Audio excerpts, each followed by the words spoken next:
galera, seja bem-vindo ao canal Fazendo História com o professor Zelaya. E o nosso assunto de hoje vai ser sobre a crise econômica dos Estados Unidos de 1929. Por que nós temos uma aula para falar sobre uma crise econômica? Porque esta crise que ocorreu nos Estados Unidos, ela vai ter proporções globais. Tá? E os reflexos dessa crise vão ser fundamentais para o que vai ocorrer no mundo alguns anos depois. Ok? Bom, geralmente nós falamos que os Estados Unidos ele é uma nação curativo. Alguns chamam de nação também hiena, que se aproveita ali da carniça deixada pelos leões.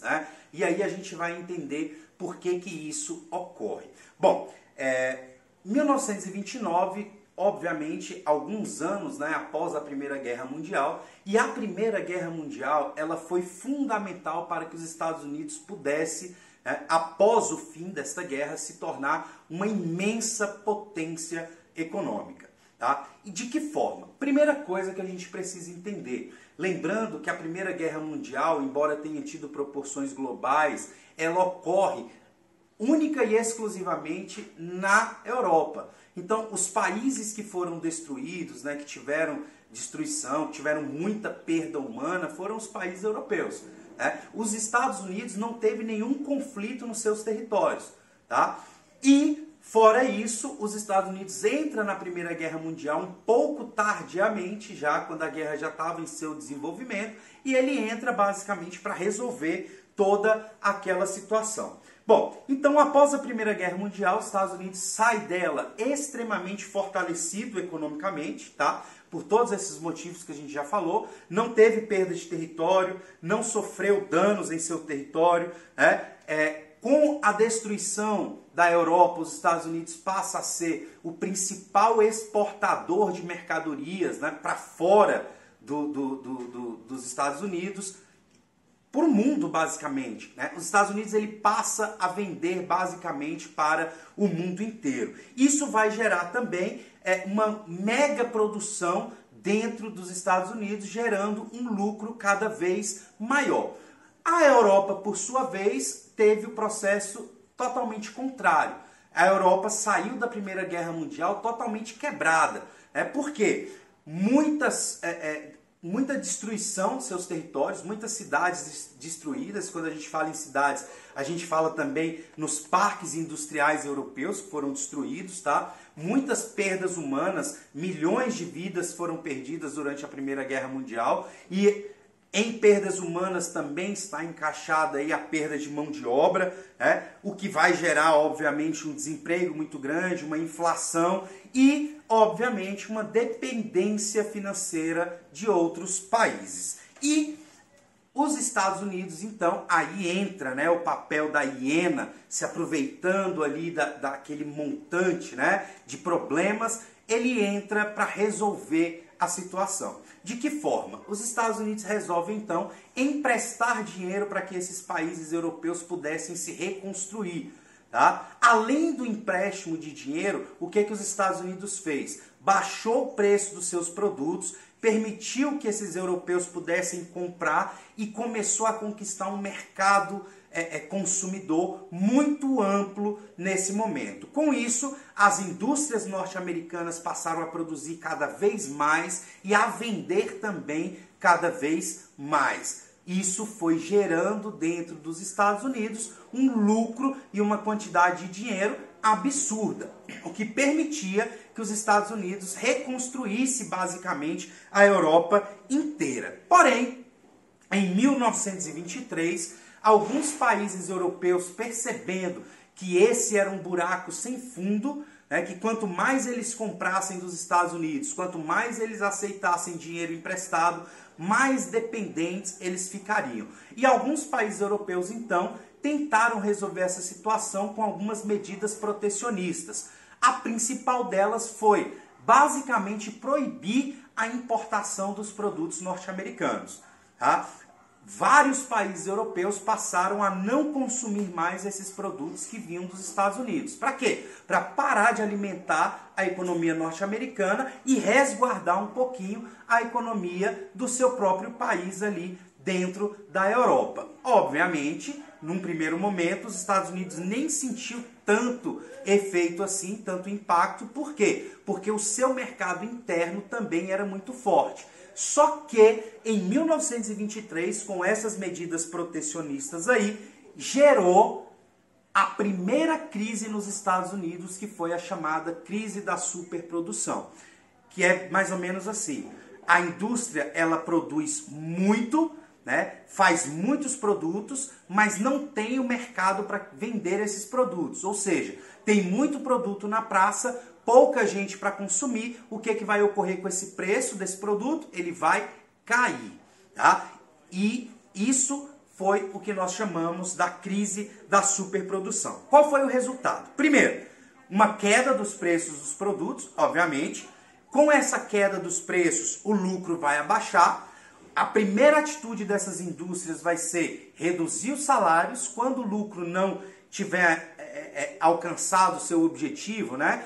A segunda medida vai ser o quê? Demitir alguns funcionários. Então tudo começa ali em 1923, tá? Mas ainda de forma muito lenta. Lá em 1925 é que a economia norte-americana começa a cair vertiginosamente. A crise econômica começa realmente a mostrar a sua cara nos Estados Unidos apenas em 1925. E para tentar resolver esse problema, o que os bancos norte-americanos, as empresas fizeram? Começaram a facilitar muito a linha de crédito. Qualquer pessoa poderia chegar no banco e pegar um dinheiro emprestado para tentar se reerguer economicamente. E o norte-americano, sempre teve essa ideia de investir, de investidor. Então, o que essas pessoas faziam? Elas pegavam esses empréstimos e investiam nessas empresas que estavam crescendo ainda nesse momento, né? Um falso crescimento, tá? Então, funciona mais ou menos assim. Eu pego $100 emprestado do banco, vou lá e compro $100 de ações da empresa Ford, tá? Aí a empresa Ford vai fechar o lucro daquele mês lá no alto. Aqueles meus $100 vão virar o quê? 1.000, 15.000, 10.000, enfim, depende do lucro que aquela empresa vai ter, tá? Isso é investir na Bolsa de Valores. Naquele momento eu passo a ser dono de 0,001% da Ford. Então todo lucro que a Ford tiver, eu vou receber a minha parcela. Só que essas empresas, essas indústrias começaram a não lucrar mais.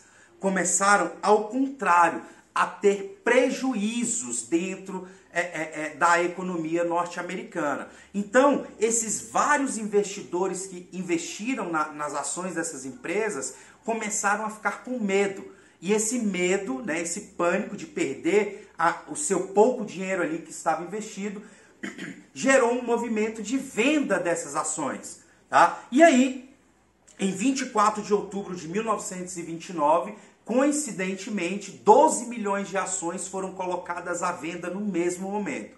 Tá? Muitas pessoas, no mesmo dia, no mesmo momento, resolveram vender as suas ações. E aí é o que nós conhecemos como crash da bolsa ou crack da bolsa, tanto faz, tá? Que é a queda da bolsa de valores. Ou seja, muitas ações colocadas à venda, nenhum dinheiro para comprar essas ações, começa o período da Grande Depressão. Ou seja, de um dia para o outro, aquele investidor estava rico, no outro ele estava completamente pobre, perdeu todo o seu dinheiro, tá? Bom, e aí os bancos que poderiam resolver essa situação, quando essas empresas foram tomar empréstimo para poder recomprar suas ações e fazer tudo voltar a funcionar, não tinham mais o dinheiro para pegar o empréstimo. Por quê? Porque os bancos também investiam na bolsa de valores. E com essa quebra da bolsa, o banco também teve que fechar suas portas. Então as empresas não tinham a quem recorrer, o cidadão comum não tinha como ir ao banco retirar o seu dinheiro, porque o dinheiro já não estava mais lá, o banco basicamente fechou as suas portas, tá? Então, de um dia para o outro, 1/4 da população norte-americana estava basicamente vivendo na miséria, tá? Bom, além disso, obviamente, esses efeitos da crise econômica, eles não pararam apenas nos Estados Unidos, tá? Teve um efeito global. Por que que teve um efeito global? Porque os Estados Unidos, até 1929, era a potência econômica do mundo. Era ele que ditava as regras do capitalismo. Ele reconstruía a Europa se ele quisesse, ele emprestava dinheiro para os europeus se ele quisesse, ele vendia mais barato, vendia mais caro, ou seja, os Estados Unidos ditava as regras econômicas nesse momento. Quando a Bolsa de Valores quebra, os Estados Unidos quebra, o mundo inteiro vai quebrar também atrás desse barco. É o que nós chamamos de efeito dominó. Tá? Quando a gente derruba o primeiro, as outras pecinhas todas vão caindo.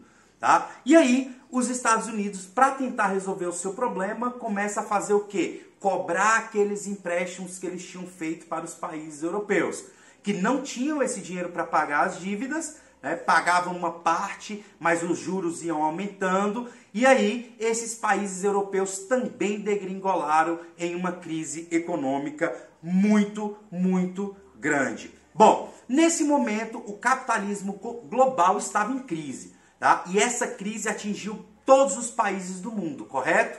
Não, não é assim. Havia uma nação que não estava sentindo os efeitos da quebra do capitalismo, que era justamente a União Soviética, que adotou o modelo socialista e já com Stalin no poder, e nesse momento a economia socialista começa a crescer muito e começa a exportar os seus produtos também para uma quantidade muito grande de países, tá? Isso vai gerar uma reviravolta na política mundial. Como?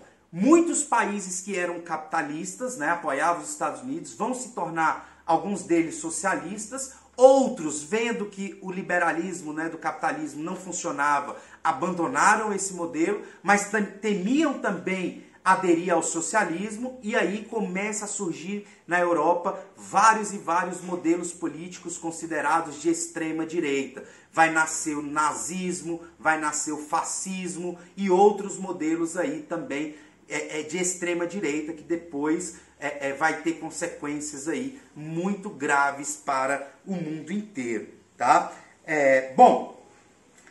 Nesse momento, né, voltando para os Estados Unidos, já a crise se desenrolando cada vez mais, as coisas ficando cada vez piores dentro dos Estados Unidos, as consequências globais, né, cada vez mais graves, mais sérias, até que em 1933 as coisas começam a mudar dentro dos Estados Unidos, tá? Assume um presidente eleito, Franklin Delano Roosevelt, que tem a seguinte ideia.